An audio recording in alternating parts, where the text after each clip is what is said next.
कस्तो छ अहिले छोरी? टाउको दुखिरहेको छ आमा, साह्रै गाह्रो भइरहेको छ, ज्वरो पनि घटेको छैन। अहिले मैले हिजो ल्याएको दबाई खाइनस्? खाना त खाएको हो नि आमा, तर औषधिले असर नै गरेन जस्तो छ, साह्रै गाह्रो भइरहेको छ। निकै गाह्रो भएको भए त म औषधि पसल गएर फेरि अर्को कडा खालको दबाई पाइन्छ कि मागेर लिएर आउँछु। तिमी एकछिन आराम गर्दै गर, अस्पताल जानु पर्दैन होला। हवस् आमा।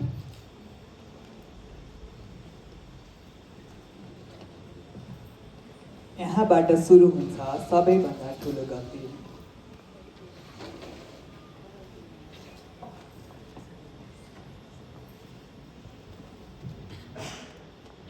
ए औषधि पसले भाइ, भन्नुहोस् के होला? हेर्नुहोस् न, हिजो लगेको सिटामोल त मेरो छोरीलाई केही कामै गरेन। ज्वरो बढै छ। ज्वरो कटाउन अलिक कडा खालको दबाई खुवाउने हो कि? एकछिन पाउनु है, म त्योभन्दा अलिक कडा औषधि लिएर आउँछु। ए हुन्छ हुन्छ।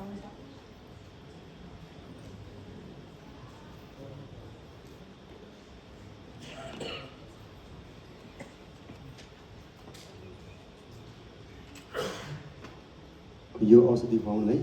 कतिचोटि खुवाउने हो? खाना खाइसकेपछि खुवाउनु, टक्कै निको हुन्छ। ए हातिनु हुन्छ। पर्दैन है। ए हस्, धन्यवाद।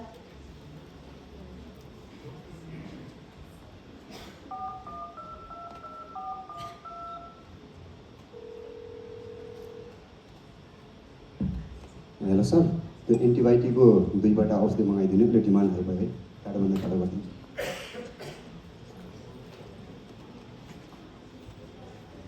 चिकित्सकको सल्लाह बिना र रोगको सही पहिचान नगरी आमाले दबाई पसलबाट ल्याएको एन्टिबायोटिक खान दिँदैछिन्।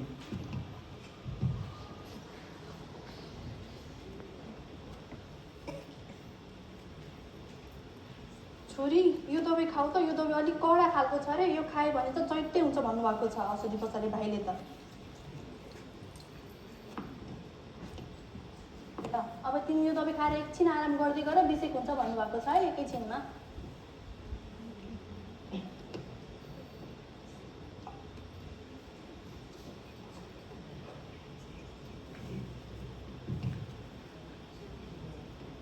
खायो छोरी, त्यो दबाईले काम गर्यो कि गरेन? कतिको गाह्रो बिसेक भएछ अहिले। खाना त खाएँ आमा, खाएपछि एकछिन अलिक कम भए जस्तो हुन्छ, फेरि औषधिको डोज सब फेरि गाह्रो भइसक्यो, ज्वरो पनि उस्तै छ अझै। हे भगवान्, के गर्ने होला तपाईँले? ए ब्याक्टेरिया हुने तिमीहरूले जे पाएको एन्टिबायोटिक खाने पछि त्यही माथि डोज पनि पुरा नआउने के लाग्छ? म मर्छु, म छनबल भन्छ। आमा, यो औषधि मलाई साह्रै छ। के गर्ने होला त? अल्लाह, मैले कहाँ लाने होला तिमी भगवान्? अस्पताल लैजाने त्यहाँ औषधिले सन्चो पो हुन्थ्यो कि अलि। यो छोरी, बुढो जाम अस्पतालले जाने त।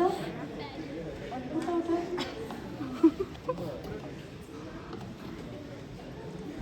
यस अघि पनि अनावश्यक एन्टिबायोटिक प्रयोग गर्ने गरेकी मायालाई अहिले आमाले आफै किनेर ल्याएको एन्टिबायोटिकले काम गरेन र अस्पताल जाँदैछ।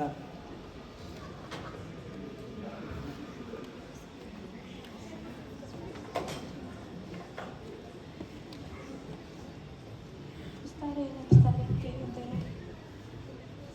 आराम आरामले हिँड। नमस्ते डाक्टर साहब। नमस्ते, बस्नुहोस् न, के भयो? हेर्नुहोस् न, मेरो छोरीलाई ज्वरो आएको निकै दिन भइसक्यो, बिसेको नि त नामै लिँदैन, गाह्रो मात्रै भइरहेछ भन्छ। यति ढिला किन गर्नुभएको? समयमा उपचार गर्न आउनु पर्दैन त? नजिकैको औषधि पसलबाट लगेर औषधि खुवाएँ थिएँ, सिटामोल खुवाएँ, केही भएन भनेर अलिक कडा खालको दबाई खुवाउनु भनेर पाएको। हेर्नु न, खाइन्जाले बिसेको हो भन्छ, खाना छोडेपछि फेरि गाह्रो मात्रै भन्छ। खै, कुन औषधि खानुभएको देखाउनुहोस् त। यो डाक्टर खाँचे डाक्टर साहब। अझै एन्टिबायोटिकको खुवाउनु भएको? कसको सल्लाह अनुसार उसलाई एन्टिबायोटिक दिनुभएको? यसरी जताभावी एन्टिबायोटिक खुवाउँदा गलत असर हुन्छ भन्ने हजुरलाई थाहा छैन? केही हुँदैन, सबैले यही खान्छन्, खुवाइदिनु निको हुन्छ भनेर खुवाइहालेँ डाक्टर साहब। अब मेरो छोरीलाई के गरेर बचाउने डाक्टर साहब? हजुरले यस्तै लापरवाही गर्दाखेरि उसलाई अहिले गाह्रो भइरहेको छ। अब छोरीलाई के गरेर बिसेक पार्ने डाक्टर साहब? केही गरिदिनुहोस् न। म हजुरलाई केही जाँचहरू लेखेर दिन्छु। यो जाँच तल ल्याबमा गएर टेस्ट गराउनु र यसको रिपोर्ट मलाई लिएर आउनु। म रिपोर्ट हेरेर हजुरलाई सही एन्टिबायोटिक दिन्छु। ए हुन्छ डाक्टर साहब। चाँडै रिपोर्ट लिएर आउनु। ए हुन्छ, होइन छोरी, होइन रगत जाँचेर आइहालौँ, ढिलामा गर्नुहुन्न।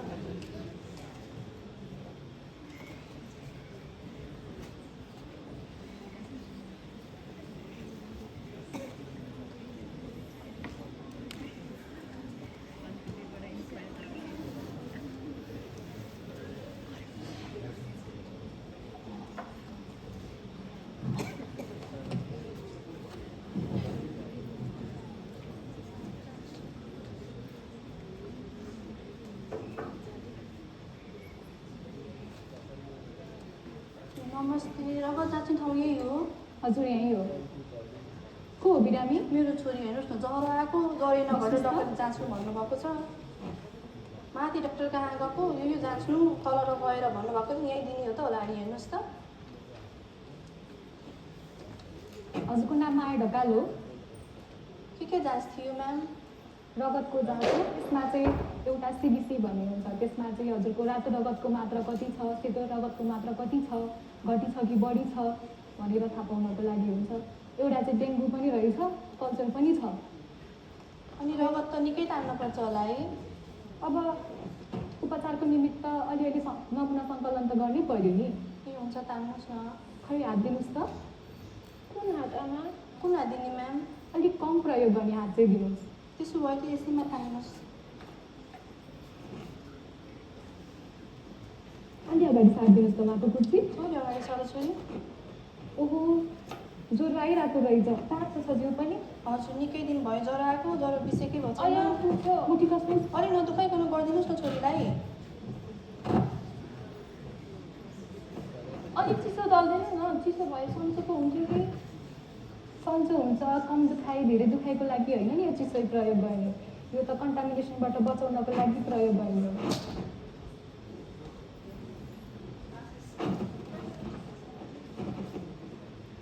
अया आमा दुख्यो, यस्तो त मलाई अहिलेसम्म कतै पनि दुखेको थिएन। नदुखाइकन गरिदिनुहोस् न, नानी त सिकारो पऱ्यो कि के हो? मुठी खोल्नुहोस् त। यो कपासलाई कुइनामा राख्नुहोस् है। रगत आउनु कम भएपछि निकालिदिनुहोस्। ए हुन्छ ल। अनि रिपोर्ट कति दिनमा आउँछ म्याम? हजुरको यो नम्बर ठिक छ? हजुर ठिक छ। रिपोर्ट आएपछि अस्पतालबाट कल आउँछ, उठाउनु होला। आएपछि तुरुन्तै अस्पताल आउनु होला। ए हुन्छ म्याम, हुन्छ ल छोरी हिँड जाउँ।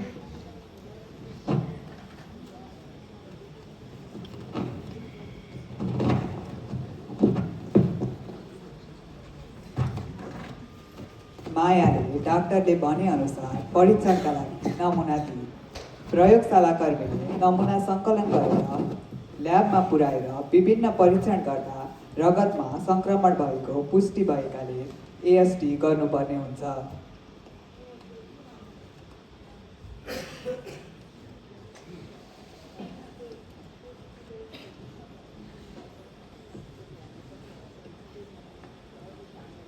यसको एउटा एएसटी गर्नुपर्ने छ है। अरे आज मैले एएसटी सिक्ने। पहिला एएसटी भनेको त के हो थाहा छ तिमीलाई? हजुर थाहा छ, एन्टिबायोटिक स्ट्रेस टेस्ट हो। एकदम गलत भन्यो। एएसटी भनेको एन्टिबायोटिक ससेटिबिलिटी टेस्ट हो। स्ट्रेस त तिमीलाई होइन ब्याक्टेरियालाई पो हुन्छ त। ए यस्तो झाडपाले एन्टिबायोटिकले म मर्दैन, म रेसिस्टेन्ट भइसक्यो।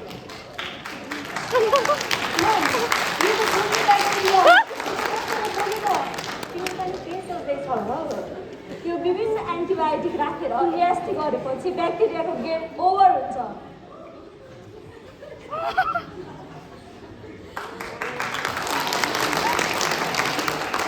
एन्टिबायोटिक राखेको प्लेट इन्कुबेसनको लागि राखिन्छ।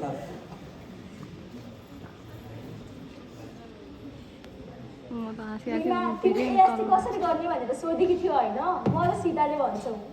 र सुन यता, सुरुमा हामीले नमुना प्राप्त गर्ने बित्तिकै यदि रगत छ भने हामीले सुरुमै 24 घन्टाको लागि एन्टिबायोटिक इन्क्युबेसनमा राख्छौँ। र यदि खकार पिसाबहरू छ भने चाहिँ हामीले सुरुमै स्ट्रिकिङ गरेर इन्क्युबेसन गर्छौँ। इन्क्युबेसनमा राखेपछि कल्चर प्लेट चेक गर्ने, ब्याक्टेरिया ग्रोथ भएको छ कि छैन भनेर हेर्ने। यदि ग्रो भएपछि मात्र हामीले एएसटीको लागि एमएचए प्लेटमा एन्टिबायोटिक राख्छौँ र इन्क्युबेसन गर्छौँ। जहाँ ब्याक्टेरिया बाँच्छ त्यहाँ चाहिँ रेसिस्टेन्स हुन्छ, जहाँ ब्याक्टेरिया मर्छ त्यहाँ चाहिँ सेन्सिटिभ हुन्छ। अनि म्याम, यो ब्याक्टेरिया त धेरै सिद्धि रहेछ त। कसरी? यो ब्याक्टेरियाले त एन्टिबायोटिकको वरिपरि घर बनाएर बसेको जस्तो छ नि। त्यो त रेजिस्टेन्ट हो नि त। ए म एकदम शक्तिशाली, तिमीले केही नाप्दैनौ। शक्तिशाली होइन, धेरै घमण्डी रहेछ। सुन, म आफ्नो शक्तिशाली घमण्डी भएको होइन, तिमीहरू त आफ्नै लापरवाहीले गर्दा आज म यस्तो भएको।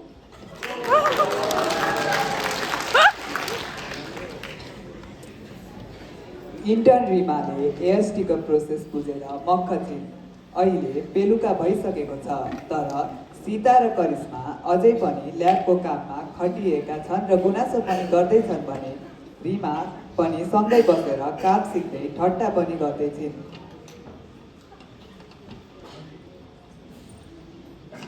सबैजना घर गइसकेन्, हामी मात्र काम गरिरहेका छौँ। कसैले देख्दैनन्, कसैले चिन्दैनन् हामी र हाम्रो मेहनतहरूलाई। त्यही त हो नि, हाम्रो एक गलत रिपोर्टिङले बिरामीको ज्यान पनि जान सक्छ। हाम्रो कर्तव्य र जीवन बचाउने जिम्मेवारीले हामीलाई हार मान्न र रोक्न दिँदैन। अप्पो नर्छु म यो ब्याक्टेरियासँग। ल ल मलाई हराएछ देखा। रक्स पनि उल्टो पो लगाएछु मैले नि यो ब्याक्टेरियासँग लड्छु भन्ने चक्करमा। अलि ध्यान दिएर काम गर है, फेरि तिमीलाई इन्फेक्सन भयो भने ब्याक्टेरियासँग को लड्छ? अनि ल्याबको काम पनि गर्छ नि फेरि। म्यामले मेरो चिन्ता र माया गर्नुभयो भनेको त मेरो भन्दा पनि ब्याक्टेरियाको पो टेन्सन रहेछ।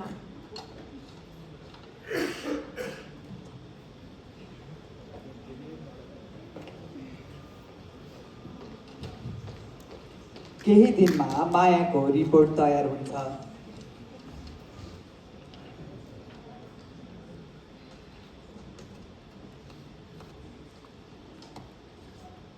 सर हेर्नुहोस् त, एएसटीको रिपोर्ट आएछ।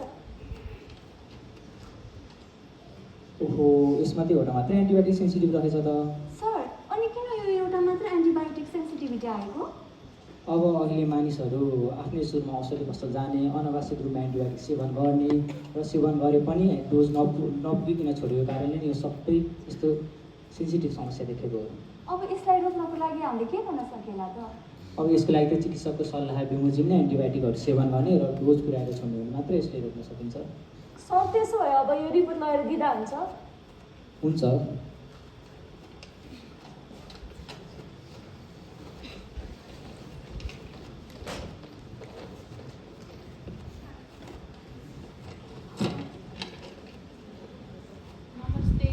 नमस्कार, के कमरा आइपुग्नु भएन? मेरो अस्तिको रगत जाँचको रिपोर्ट लिनुपर्ने थियो। बिरामीको नाम के हो? माया ढकाल। ए हजुरको रिपोर्ट तयार भइसक्यो, अब डक्टरलाई गएर देखाउनु होला है। यही हो रिपोर्ट? हजुर हो। ए हस्, धन्यवाद।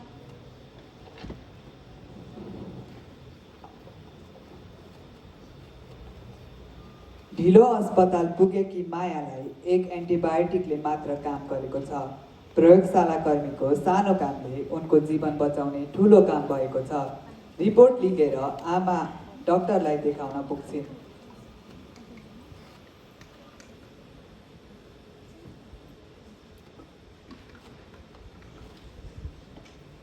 नमस्ते डाक्टर साहब। नमस्ते। अस्ति हप्ता जाँच नदिनु भएको यो रगतको रिपोर्ट आयो। अब बल्ल सही एन्टिबायोटिक थाहा पाइयो। अब मेरो छोरीलाई बचाउन सकिन्छ त के गर्नु डाक्टर साहब मैले? अब त अवश्य नै सकिन्छ। म हजुरलाई केही औषधिहरू लेखेर दिन्छु, यो 1 हप्तासम्म खानु। त्यसपछि उसलाई फेरि जाँच गर्न लिएर आउनु होला। ए हुन्छ डाक्टर साहब। हस्।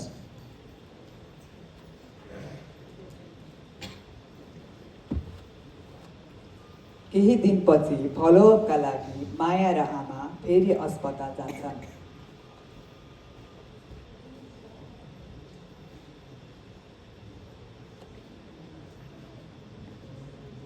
नमस्ते डाक्टर साहब। नमस्ते, कस्तो छ तिमीलाई अहिले?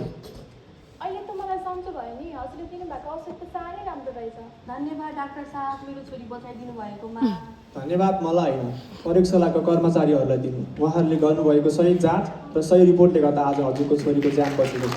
त्यसैले उहाँहरू पनि धन्यवादको एकदमै हकदार हुनुहुन्छ।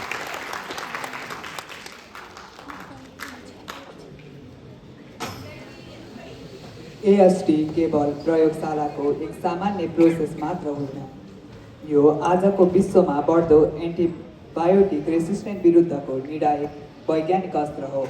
सन् 2019मा मात्र एन्टिमाइक्रोबियल रेसिस्टेन्टका कारण करिब 9,29,000 मानिसको प्रत्यक्ष मृत्यु भएको तथ्यले यसको गम्भीरता स्पष्ट पार्छ। यसरी प्रयोगशाला केवल परीक्षण गर्ने स्थान मात्र नभई उपचारको मार्गनिर्देशक, रोग नियन्त्रणको आधार र सामाजिक स्वास्थ्य सुरक्षाको मुख्य स्तम्भ हो। हामीले मापन गर्ने प्रत्येक इन्हिबिसन जोन केवल अङ्क होइन, त्यो जीवन र मृत्यु बिचको वैज्ञानिक निर्णय हो। धन्यवाद।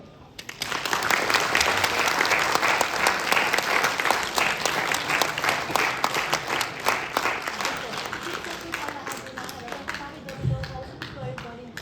त्यो उपचार होइन, भविष्यको खतरा हो। धन्यवाद।